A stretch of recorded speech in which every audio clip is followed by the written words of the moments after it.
My idea would be to pack Parliament with comedians because, it's done quite well in Ukraine. We've got a comedian in charge in Ukraine and he's doing pretty well. And I think, to actually just have one Parliament where 650 comedians stood, and then if they all got in, it's a proper Parliament of fools. And, there's a lot of comedians in Parliament, people would argue already. How are you coping in the heat? I'm okay. I'm staying indoors, though. I'm up in my attic now, which is a little stuffy, I have to say. So if I pass out, I think you don't go high in the house. I think staying indoors probably makes more sense. So, Richard, we're putting you in charge of the world. Great. What's the first big change that you'd make?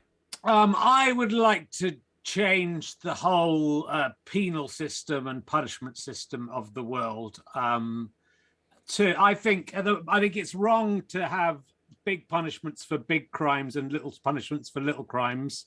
I think we need to reverse that because, you're not going to, most people being punished doesn't put them off the idea of murdering some people. Most people don't want to murder someone. So the punishment isn't a deterrent, but all the annoying things like driving in the middle lane of the motorway when there's space on the left. If you made that life imprisonment, people would obey the rule, right? If that was like you're going to prison for life, if you even do that once. So if you don't, if you're not considerate and when people are walking past you in the street, go to prison for life. If you litter, go to prison for life. Murder, if people are out there killing lots of people, we might have to put them somewhere else.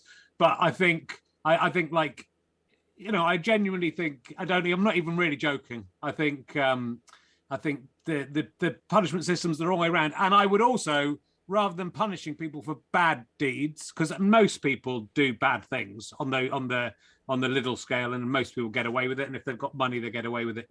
I would reward people for being good citizens, and you don't get those rewards if you're a bad citizen. So that would be my big change. That sounds nice. It makes you just trying to make the world a nicer place, but with murderers on the loose. So we might put the murderers on an island. We'll put the murderers on the Isle of Wight. I reckon there won't be. It's a bit nice on the Isle of Wight. We'll put them on. Now I'm going to be rude to an island, aren't I? I can't really get around it. We'll put them in Middlesbrough. Perfect. Most of them are there already. What sort? To be clear, that's your views, not mine. What sort of leader do you think you would be? Are you a sort of a dictator? You a delegate? You strike me. You're very sort of not frenetic. You have a lot of things on at once, and maybe you don't need to delegate. Maybe you are quite good at multitasking. I'm not. I don't think I'm going to be a very good leader, as my first pronouncement probably shows. I think, generally, I think, again, in seriousness, I think if you are the leader, you want to get the best people for each thing and make them, I think you should delegate. I think I would be a pretty bad dictator because I don't know very much about how to do. I can't even make a piece of IKEA furniture on my own properly. So I think I would have to delegate, but I think that might be the most sensible thing anyway. We seem to get into problems when we have a leader who thinks that they know how to do everything and that nobody else knows how to do anything, and we all have to obey them. So that I don't think many dictatorships have worked out very well, have they? Can you think of any good ones? No, they tend in the end to go bad. Yeah, who would you have in your team? You will let you know if anyone can be dead or alive, but who would you have in your team that you were delegating to? I would quite like. I feel that certainly in the United Kingdom, but maybe in the world, and there is some form on this. I'd quite like just to rejig the whole political voting system in the UK and make it properly democratic. And my idea would be to pack Parliament with comedians because it's done quite well in Ukraine. We've got a comedian in charge in Ukraine, and he's doing pretty well. And I think to actually just have one Parliament where 650 comedians stood, and then if they all got in, it's a proper Parliament of fools. And there's a lot of comedians in Parliament, people would argue already. But I would just I think if you could pack it with comedians, are quite sensible sort really, and they have to know what's going on in order for their comedy to work, and they mix amongst the population, and they know what you get a fairly good idea of what people think, especially if you're playing clubs rather than your own audiences. You know, you get a fairly good idea of where people's ideas are. But I genuinely like to see the whole United Kingdom political system overturned and have proper proportional representation, and get rid of all the. I'd put Parliament in the centre of the country in a purpose-built Parliament with flats on it. They could live in if they wanted to. The MPs, I'd pay them a lot. I'd pay them a lot of money, but then they don't get anything else. They just get on with it. Yeah, and I sort of just feel, don't you think that it feels like the political system needs to change? We seem to be in a pretty dire place, and I mean mainly the government, but also the opposition, and everyone is not great either.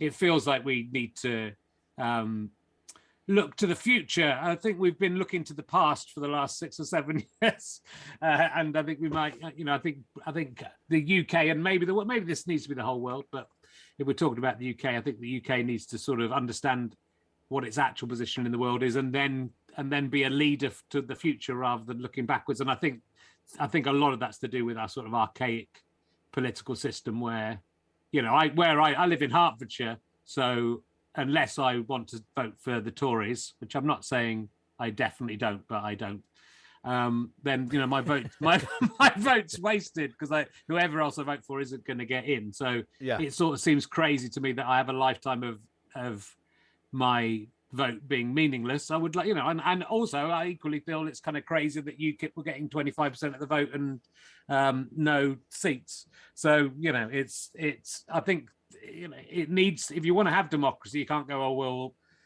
we'll just make it have some safeguards to stop certain people getting in. And it's not like the Tory party isn't, or the Labour Party isn't a coalition anyway. Once they get in, it's a broad. Both of them are very broad churches. So I'd like to. As we're currently discovering, as they arguing on the telly, because all political careers always end in failure. Yeah. What would be your vice? Why would you have to resign from office? I probably would eat too many Soleros, and I do love a Solero. And we'd run out of Soleros, and and being in charge, I could just get lorry loads of Soleros coming to 10 Downing Street or wherever I was, and just eat them all day, and then there would be a shortage of whatever Soleros are made out of. It's nice, whatever it is, but I don't. And that might grind the country to a halt. I think I would, I sort of think when people get into that position of power, you sort of think, well, they should be allowed to do whatever. What's the point in being prime minister if you can't have 10 different families and parties whenever you want? What's the point? I think, lots of Soleros. So I'd get into trouble for all the things that all of them get into trouble for, which is losing sight of all morality.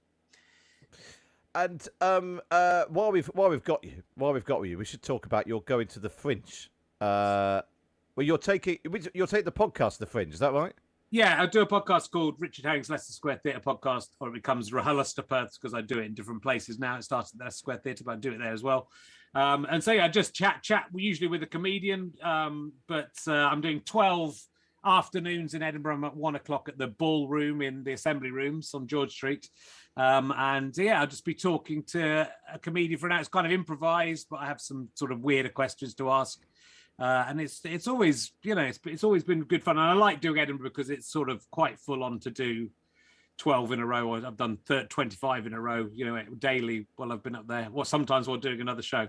So it gets quite, you get a little view of what the Edinburgh Fringe is like, but you also get a view into the mind of a comedian going gradually mad over the course of the Fringe, which is basically all of us. So yeah, it's been very exciting to get back to Edinburgh. I haven't done it since 2019, I think was the last time I was there, and I was meant to be up in 2020, but obviously that one didn't happen. So it'd be good to see how it goes this year up there in general. But I'm talking to people like Ed Gamble and Tim Key and Janine Garofalo. I'm very excited about talking to, and we've got some great guests lined up. So and then they all go. If you can't get to Edinburgh, they all go out as podcasts for free as well online. So he's genuinely terrific. I love the. Oh, thank you. yeah, it's a great podcast. It's a great podcast. It's good. Yeah, it's a lot of fun. It's been a lot of fun very to do it. silly. Yeah, yeah, it's silly, and then sometimes it can get quite serious, Exactly. and You you get know, so it's quite nice. in the mind of the comedian, but also, you know, ham, hand, or sun cream armpit. These are all Exactly. important questions that need to be asked.